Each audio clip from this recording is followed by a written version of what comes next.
Oh yeah, thanks for filling out the questionnaire.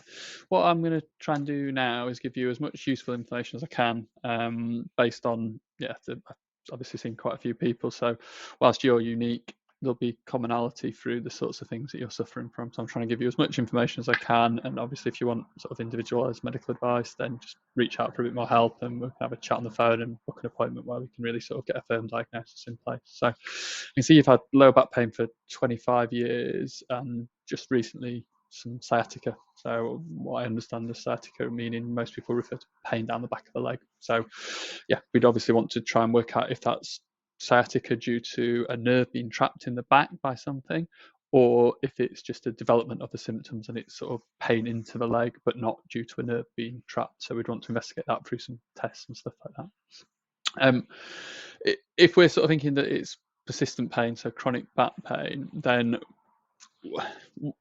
there's a big difference, and it happens gradually over the 25 years, but there's a huge difference between having back pain that you've had for a few hours or a few weeks to back pain that you've had 25 years. And this has been something that's been butchered by a lot of people in my profession over the years, in that they end up trying to sort of explain complex chronic pain, and it comes across as saying it's in your head, not in your back. And that they're right and they're wrong at the same time. Like, the only thing that's absolutely guaranteed and reliable is the amount of pain you're in and the suffering you're experiencing.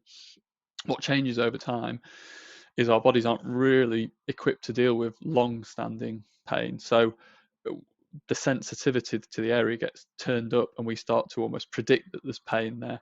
So that's where this idea of pain being in the head, but all pain is in the head, because that's where you experience it. There isn't pain receptors anywhere in the body. They just send up a signal, and your body decides if it's a threat or not, and if it is, it gives you pain. So there's a little bit of trying to understand that, and it doesn't mean that it can't be helped, and it doesn't mean that you're got a lower pain threshold or anything like that. It just means we need to be a bit more persistent with almost retraining your body, so that you can sort of start to tolerate sensations in the back, which for me would just be that's a bit tight, but for you could cause a catastrophic spasm. So that's a bit of the understanding around it. More individual for you. I know you've had a couple of dislocated shoulders, broken arm, falling off a bike.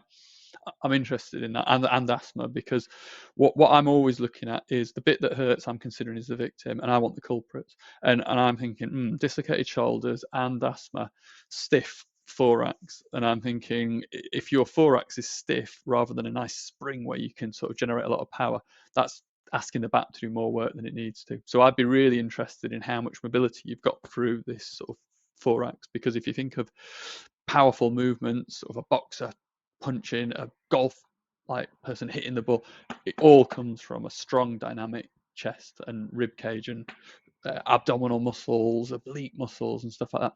So I'd be really interested in trying to look at that area and think, is that area not really pulling its weight, and could we get that moving a bit better to offload the back whilst doing all the sort of desensitizing to the back and trying to sort of work through it to sort of train you out of having persistent pain whilst building up the bits that are really causing it. So I'd be interested in this bit and how it's working, any stress causing diaphragm tension, anything causing stiffness there.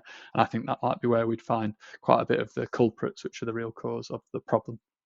So I hope that's useful. If you want to discuss it further, just get in touch or book an appointment, and we'll go through it in detail. Bye bye.